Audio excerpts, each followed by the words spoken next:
Hello, I am Sango Moon from Lead Solution, who introduces Kaspersky and explains its main products. Today we will find out what kind of company Kaspersky is and what products it covers. Kaspersky headquarters was established in 1999 and its Korean branch was established in January 2014. Currently, we supply security solutions and services in 200 countries and provide services to 420 million.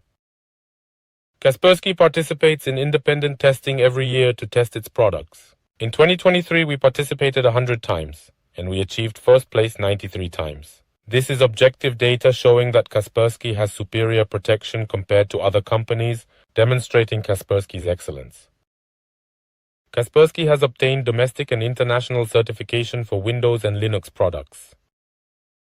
As part of Kaspersky's Global Transparency Initiative, we have moved Kaspersky's data processing and storage facilities to Zurich, Switzerland, a city known for its strong data security regulations and neutrality. The Transparency Center reviews security software development documentation, including threat analysis, security review, and application security testing processes, as well as endpoint source code, all versions of builds, and database updates, including central management. Additionally, annual independent audits confirm Kaspersky's commitment to information security. I will explain the Kaspersky portfolio. Kaspersky offers endpoint solutions that protect against ransomware, XDR that protects networks, and APT solutions that protect against advanced attacks. We have a variety of product lines. Let me tell you about the Cloud Workload Protection Platform. In a hybrid cloud environment, CWPP must be able to centrally manage all types of server environments with a single solution license. Servers that exist physically in traditional corporate internal data centers, virtualized servers, private clouds, and servers that exist in public clouds such as ATV, Azure, and GCP must be managed. A separate central management system must be established for each network, and the systems must be integrated and managed from a higher level. It must be possible to protect and manage virtual storage networks provided in the form of traditional IaaS, PaaS, and SaaS. It must be possible to defend against threats that exist within the system where the agent program cannot be physically installed. CWPP can be composed of 5 elements. This module performs not only central management server and anti-malware functions, but also ransomware blocking, vulnerability defense, host firewall, system integrity check, and media control. Next is the light agent method. Relieves cloud workloads from allocating resources to file scanning. Lastly, there is an agentless approach. Now I will tell you why and how to protect public cloud workloads. Kaspersky Security Center, the central management server of Kaspersky Hybrid Cloud Security, is integrated with public clouds such as APVS, Azure, and API, so the status of servers currently used by the organization in the public cloud can be viewed through only one central management server. You can easily monitor and manage it. It also naturally supports cloud autoscaling. You can manage the server status in operation by region, VFC, and subnet in the public cloud from Kaspersky Central Management Server without any additional settings. Now, I will talk about how to protect public cloud workloads and on-premise virtualization servers. A light agent function is provided to use resources efficiently. Write agent provides integrated endpoint security similar to traditional agent installation methods. It provides all the features it has to offer, including memory, process protection, application control, media control, web access and mail security, ransomware blocking, vulnerability blocking, and firewall. In a VMware environment, installing the same virus scanning engine on each virtual machine and performing virus scanning would be a waste of expensive virtual machine resources. Kaspersky Hybrid Cloud Security supports an agentless method that can protect each virtual machine. In a virtualized environment using VMware without installing any agent on each virtual machine. Let me tell you about other key features provided by Kaspersky Hybrid Cloud. Kaspersky Hybrid Cloud Security provides endpoint connection on cloud workloads including antivirus, protection against network attacks, file integrity verification, vulnerability, protection, ransomware protection, container protection, media control, and web access control. We provide all the functions that solution has to offer. Of course, we provide security for Docker containers in the cloud, and in particular, we provide an unrivaled function to inspect Docker when it is turned off. This feature does not detect the signature of the ransomware program. Signature-based detection techniques cannot detect new, unknown ransomware. Kaspersky Anti-Crypto provides fundamental defense against unknown ransomware by detecting encryption of data such as on storage servers from a remote location, blocking it, and providing the ability to restore the original data. We monitor file integrity and provide reporting.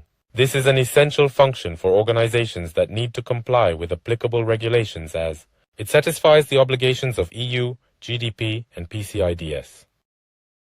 It is impossible to inspect logs from many cloud servers one by one with limited operating personnel. Additionally, as infrastructure has moved to the public cloud, it has become difficult to consistently apply the operating policies of existing security organizations to other organizations, such as DevOps. Kaspersky Hybrid Cloud Security manages the firewalls of all Windows and Linux servers distributed in various locations from a central management server. As servers are distributed across public clouds, private clouds, and on-premise data centers, it has become difficult to configure firewalls at the network border as before. Kaspersky Hybrid Cloud Security manages the firewalls of all Windows and Linux servers distributed in various locations from a central management server. Kaspersky Hybrid Cloud Security also provides defense against network attacks such as DOS attacks and worm attacks. It also provides the ability to block unknown threats. We detect and defend against ransomware, Trojan horses, backdoors, etc. by detecting the behavioral characteristics of unknown malicious code. Automatic vulnerability protection is one of the features that Kaspersky is proud of. APPT, ransomware, etc. mainly attack using unknown vulnerabilities. The information on the left shows how our exploit prevention function found unknown vulnerabilities in Microsoft and provided the information to Microsoft. With the HIPS function, it effectively detects and defends against malicious actions of attackers. For example, if a program other than Excel tries to open or encrypt an Excel file, it will be blocked. Provides an application control function that allows you to control whether to allow available applications. Provides media control functions such as blocking unauthorized Wi-Fi access to USB and CD-ROM drives.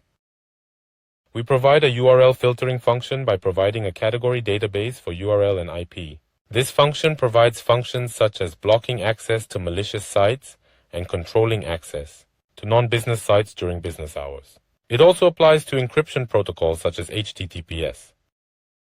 As it supports integration with CM, it supports preemptive response and analysis of breach incidents through correlation analysis with other security equipment logs.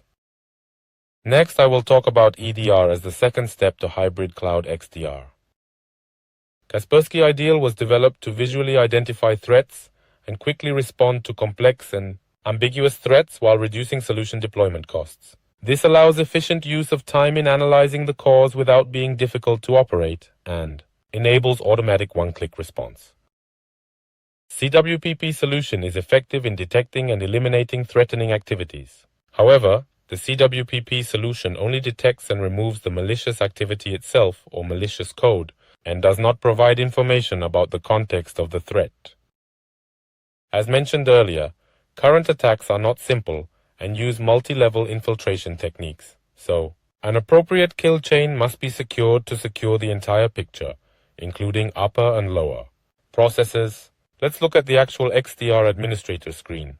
You can see the actions that were successfully blocked at the top, and it provides chain structure, information of the malicious file. The execution of malicious files can be blocked centrally, and if necessary, the workload can be isolated from the cloud network with a single mouse click. The hash value of the malicious file is shared across the entire cloud network to respond to the threat. XDR can be built so that the entire cloud network can respond to the threat by sharing the network. Activity analysis information of malicious code in conjunction with NDR. I will talk about NDR as the third step to Cloud XDR. Because EDR operates on workloads, it detects malicious behavior and malicious code only in individual workloads. So it's not enough to get the full picture. Using NDR, you can identify the overall picture of the attack and build an appropriate kill chain. By correlating the information obtained from the network and the information obtained from the endpoint through EDR. As the fourth and final step of hybrid cloud XDR, I will talk about threat intelligence. The main tool used to detect security threats is SIOM. SIEM plays a very important role in responding to security incidents and hunting threats by collecting logs from various internal security devices and analyzing their correlation. If an attack detection log is found in the IPS log, check whether the same attacker IP exists in the logs of the firewall, VPN, mail server, etc. to see if there are additional attacks, if there are additional unrecognized victims, or if other attacks are coming in. The job is to find out if there is a path. We also check the attack penetration path after an incident occurs. But there is one important loophole here. Someone needs to find traces of the attack right away in the first place. In other words, whether it is EPS or an email server, someone must find traces of the attack, and traces can be found in the logs of other security devices based on the logs. In other words, correlation analysis is meaningless if no trace of an attack is found in any security equipment. In other words, infringement indicators, which are basic data for correlation analysis, are needed.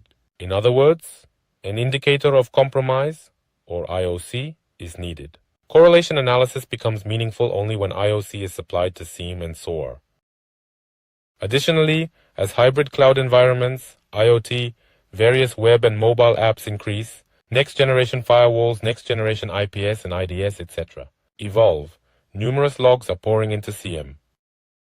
The overall number of security alerts is growing exponentially, but security professionals are overwhelmed by the volume and without a way to identify and prioritize critical alerts. Security personnel spend most of their time screening security alerts for analysis instead of analyzing incidents or eliminating threats.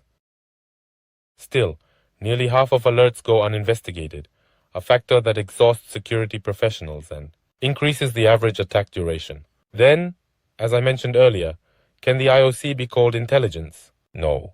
The IOCs that were previously in use are only information. Let me tell you about the difference between information and intelligence. Here is the famous David Bianco's Pyramid of Pain. Threat infringement indicators are divided into 6 levels, and the infringement indicators below, which can be expressed as integers or characters, such as hash values, IP addresses, and domain names, are called information. From a security device perspective, it is a signature used in signature-based devices such as IDS, IPS, antivirus, firewall, and URL filtering system. However, as you go higher, network host structures, attack tools, and TTPs cannot be expressed as integers or character values. In other words, infringement indicators expressed in tactics, techniques, and procedures are difficult to find. Intelligence is content that cannot be standardized like this. What is needed to respond to these threats is threat intelligence, which allows you to detect threats quickly and accurately. Threat intelligence must provide the following information to the security operations cycle. Who is targeting our company or institution? What do they want? What threat groups are active in my company or organization's business line or region? What attack methods are used? Among the thousands of alerts generated by countless security devices, how can you verify whether they are true, eliminate false information, and pick out the ones that really matter? What is the context of the attack? What is the scope of the accident? Are there any additional threat indicators related to what was discovered? Which systems and which users were affected? There are many areas of threat intelligence services. In Korea, brand protection and attack surface management are mainly mentioned along with darknet search services. However, there are many other areas such as IOC and its background information, context, APT, crimeware reporting service, and threat analysis service. We will cover IOC and context, which are closely related to Cloud XDR. By integrating IOC and its context in various categories such as malicious IP, URL, file hash, botnet CNC, ransomware, APT, ICS, etc., into existing security control solutions such as SIEM, SOAR, firewall, IPS, and email systems. Existing security solutions upgrade its features. You should also be able to provide behind-the-scenes information. This is very important. After detecting a threat in SIEM, you need to use the context to build a kill chain to respond to multi-level infiltration using SOAR. Most threat intelligence IOCs provide API for easy integration with existing well-known products in the market such as SIEM and SOAR. However, linking API means that the IoT detected by SIEM is sent to the threat intelligence manufacturer to receive the context, the background information.